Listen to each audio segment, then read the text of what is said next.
A small town boy to teach them a thing or two about game devs, eh? Yeah, it's got the... This, my friend, is a pint. It comes in pints. Oh. I can get you one.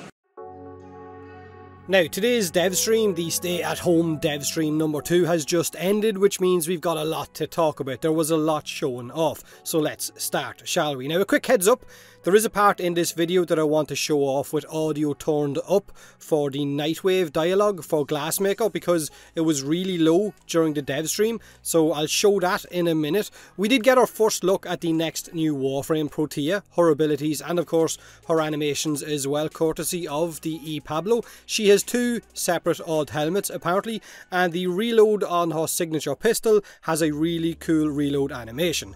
Ability wise, her passive is that every 4th ability cast gives her a buff of 100% ability strength, so you can plan when to use a specific ability to get the most out of it, like boosting her turret's damage if it scales off power strength. The bonus strength also buffs her shield regen from her protective grenade. Basically it will boost every one of her abilities, you get the idea.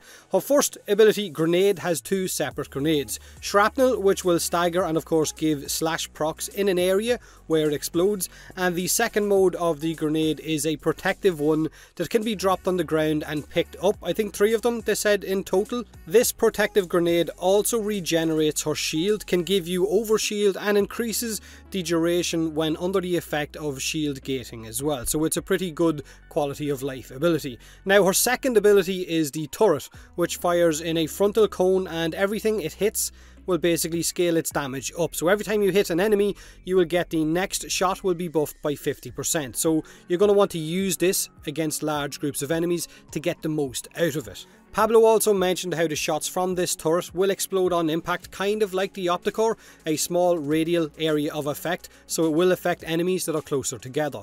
Now her third ability is a dispenser, which looks a lot like Wisp's motes. It kind of just sits there and floats.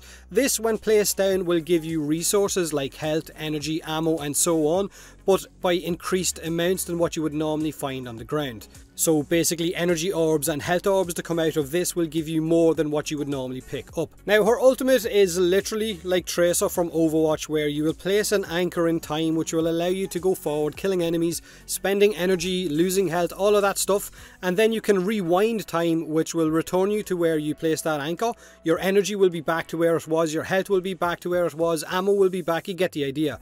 Also, any damage that you deal while in this kind of timed phase will be stored up and then released in an explosion once you rewind time. So it's going to kill enemies that might be close to your body once you go back to it.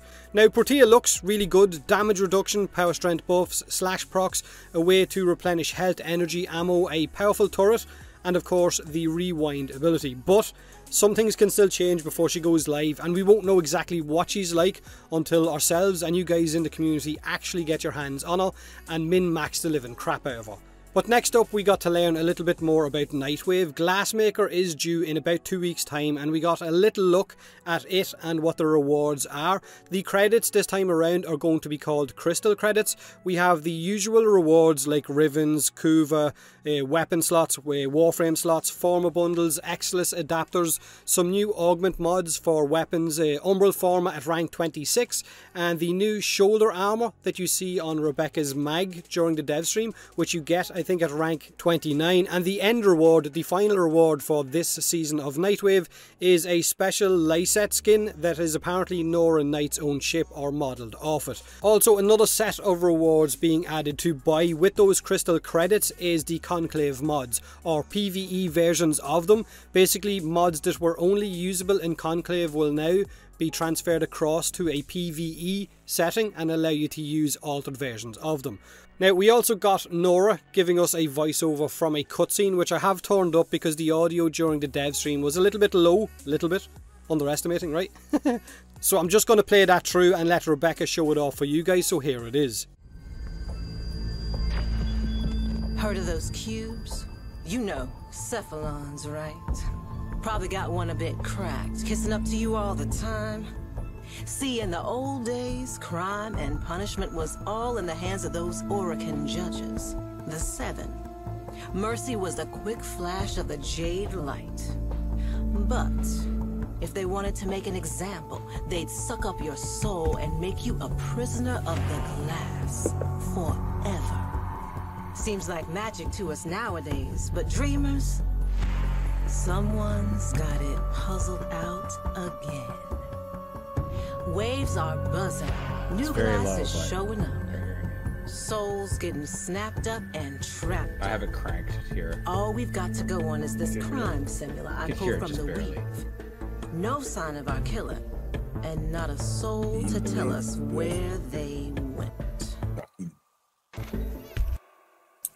All right. Well, take a look around. See if you can suss out any clues about whoever this Glassmaker might be. So, for this series of Nightwave, instead of just showing you the diorama, giving you all the details of the story as it unfolds with each act, so Act 1 is here, you'll actually be able to walk around in it, and as Nora said, maybe you can see what clues you can find. So, you know, I'll be able to walk around and maybe find something. Why don't you examine the victim? Ooh, okay, or die. Yeah, so we got ourselves a piece of evidence here. Not the tools of someone who works the tower scaffolds. Was he expecting trouble? So, there's a lot more to this that will be discovered by you, the Tenno, on release, but the Nightwave series does have this sort of deeper layer in terms of what you can do with each act as they are released. So I'm going to head out of here. You'll be able to come back at any time using the Nightwave interface, so if you guys can see here. I see people saying Inspector Tenno. Now, the devs have hinted at this part of Glassmaker being about the kind of murder mystery part they were hinting at, which Steve said has a really cool reward at the end of it. What that reward is, we don't know. Is it a frame? Is it a weapon? Is it mods? Is it something entirely different? Again, we don't know. Now, the public test cluster for the Warframe community will be going live later today or tomorrow, I think, with hundreds of Tenno getting into the test cluster over the weekend, which will be about the Railjack revisited rework. This cluster size will expand apparently for future updates, but it is a start. I mean, we've had no test cluster for 7 years, no community-based test cluster of this size for over 7 years, but now we finally will. Basically, everything in this test cluster is Railjack is changing. Everything about it apparently is changing, from vacuum size to ship speeds and boosts, to enemy density and scaling, to attack patterns of enemy ships, to weapon valence transfers for Railjack weapons where you're going to be able to combine them to make the existing weapons even more powerful, like what we have with Kuva weapons right now. And there is a lot more which I will go over in a separate video about those Railjack changes tomorrow, providing they release that forum post tonight. Now, we also got a look at the upcoming Deadlock Protocol, which is an event which is coming soon in May. This has the reworked Corpus ship tilesets fresh with new enemy units, and on these ships there are special golden statues, so it's a kind of new feature. Some of these Corpus units on these ships when killed will drop greed coins or greed tokens, which you can then pick up and spend on these massive statues by interacting with the statue, which allows you to warp into another kind of dimension or area. A kind of Corpus Purgatory area, which is what Steve described it as.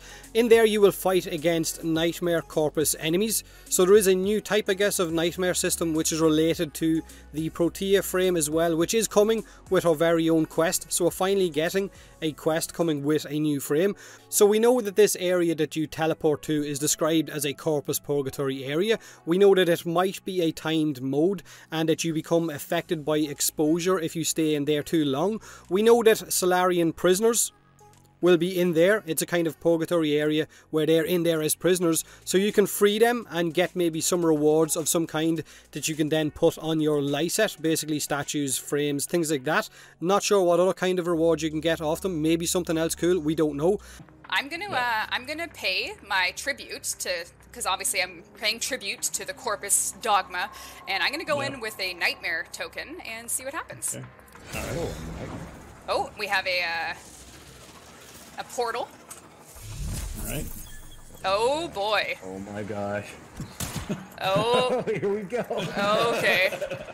So you can see some of their science experiments have kind of gone wrong. all right, and now I'm cutting away. So we'll. Are you cutting away? Oh, Yeah, we'll just show that. So On top of the Corpus tileset rework, there is also going to be a rework for a really old boss. The Jackal boss fight is getting a fresh lick of paint, and it's going to have multiple phases, but instead of talking about it, I'm going to play the first phase again, which Rebecca showed off on the dev stream. So here it is for you. let's take a look at what's going on here with our friend the Jackal.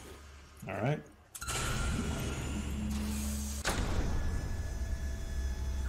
Oh, that's not the Jackal.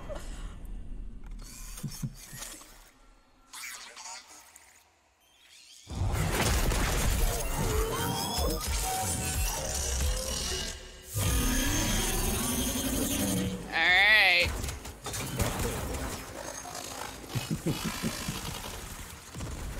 Uh-oh.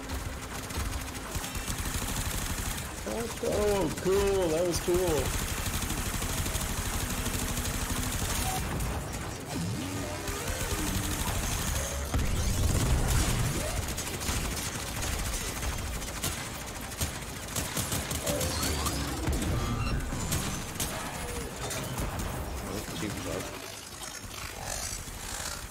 Good glide shots.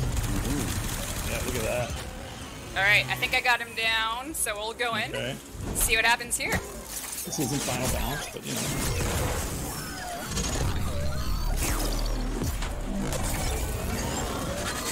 Missing a couple effects there.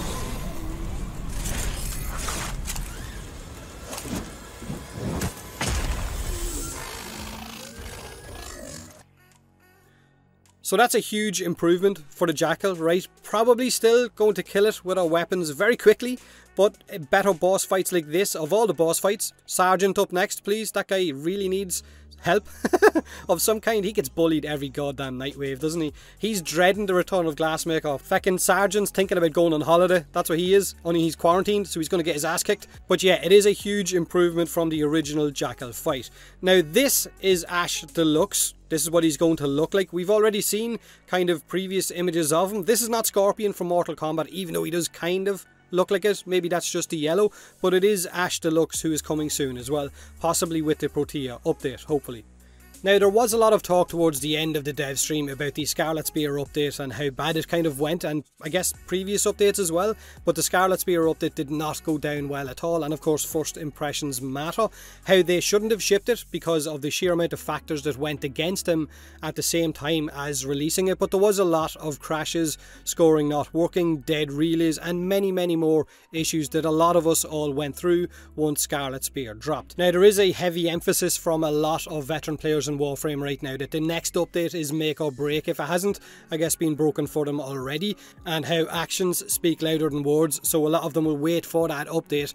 But hopefully now, with an expanding public test realm full of players, they will actually take a lot of that feedback on board and release updates in a better state than the last 3. So again, hopefully, fingers crossed, we'll have to wait and see. Like a lot of you, I'm in the same kind of area of actions speak louder than words. But look, the link to the full dev stream is in this video's description. Go and check it out, listen to the segments yourself, make your own judgment, see what you like in the dev stream or what you don't like. There was a lot to show off and talk about. It will be interesting to see how the test cluster goes down this weekend. Hopefully when the changes drop for Railjack, maybe next week, I'd imagine, because I think the test cluster is only this weekend. Then those Railjack changes will be based on the player feedback from within that cluster.